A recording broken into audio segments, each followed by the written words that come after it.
All right, time for an emergency. 5 minutes. We felt it was only right to bring back one of our previous guests from season one. Cody Connors is here. Cody, how are you doing, man? Eric, I'm doing good, man. Thanks for putting this together for us. I know this is going to be a fun topic between you and me. Other than that, I'm doing well, just kind of hanging in there, seeing what each day brings us. But for right now, doing pretty well. How are you? I'm doing well, and of course, we talked about this a couple days ago when it became official. You are one of three Marlins fans that I know, possibly the most passionate. And I'm a Braves fan. So Probably. we figured it was only right to be able to talk about our two teams facing off in the NLDS coming up. Oh yeah, I am overwhelmed with emotion right now. Just seeing how this year played out, everything that's gone on from the beginning of the year to just seeing this team continue to move forward like nothing happened, and here we are. You're right about being passionate because as soon as they clinched, I ran around my apartment. I was running, cheering, screaming. At one point, I think I started crying, and my friend was FaceTiming me. So, it was fun. It's been a crazy year, but I don't expect anything less. I have been there because I did the same amount of streaming you did when Atlanta finally won a postseason series. All right, let's put 5 minutes on the clock, and here we go. We're talking Bravos and bottom feeders. Okay. The bottom feeders.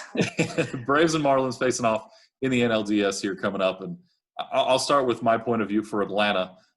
The talk has always been about the pitching. Is the pitching going to be able to hold up? I think in the series against Cincinnati, we saw that that's probably not a problem.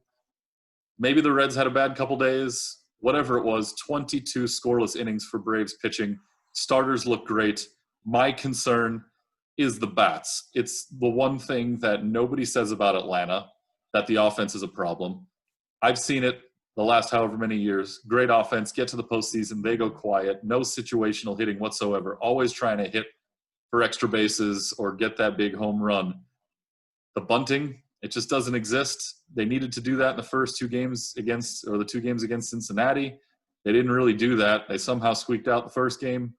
Bats came to play in 1 inning. They scored 4 in the 8th inning in that game too. From your perspective, though, how do you think the Marlins are going to do? Well, we certainly can't wait until the 7th inning to put up runs. That's what they did in the first 2 games against the Cubs. But I think towards the last series of the year when they faced off against the Yankees, you really started the team to really kind of start coming together. The bats came alive. Before that, the week before, like it just seemed like they just went silent. And like I said, the runs are going to have to be a huge thing. Braves got really good young starting pitching that can, they've proven already in the playoffs that they're ready to go. They can shut out a heavy lineup like the Reds. I mean, seeing the Reds get held scoreless for that long surprised me. For the Marlins, the big key is they're going to have to score runs early. They're going to have to get to, Anderson, Fried, early, and try and hold. The rotation for the Marlins are just as young and just as dominant, and when they can be. And, they're going to have to flip the script. So, seeing them coming out strong early, I mean, hey, we've already beaten the Cubs, one of the heavily favored teams in the National League. So it's going to be a very exciting series to see what happens between these two teams. I already know as a Braves fan, I'm not going to see 29 runs up on the board again. That was one off. Yeah, that was a crazy night. Yeah, I could go on 5 minutes alone just talking about what led up to those 29 runs, but that's a story for a different day. Luckily, it was only one game out of 60, and it didn't really factor too much in the long run. Marlins, though, how about this? For the first time ever, they're going to play a league division series against a team not named the San Francisco Giants. It's also going to be the first postseason meeting for these two teams since 1997 NLCS, which is the only time they've ever met in a postseason. And, of course, we know who won because the Marlins have never lost a postseason series. So you got to be feeling pretty good about that. I am. The narrative has been the Marlins have never lost that postseason series. I mean, granted, it's only been 7 series, but, I don't know if people are just trying to put that heavy pressure on them to say, hey, you guys lose, and all of a sudden you're going to be the talk of, oh, you guys finally lost. I don't try to look at it that way. I mean, 7 series, I try to think of, we went 7-1 to start the season. Anything can happen. Braves are going to be a tough opponent. It's going to be scary. I'm gonna be sitting on the edge of the seat the whole series.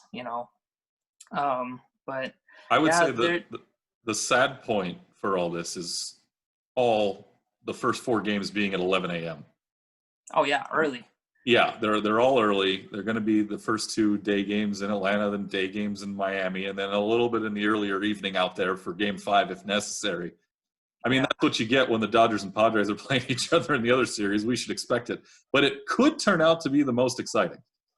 Oh yeah, and the biggest storyline of that series is going to be 5 straight games. The Marlins, I think, at one point had to play. They played like a 7-game series in 5 days, so it's something that they're not used to yet.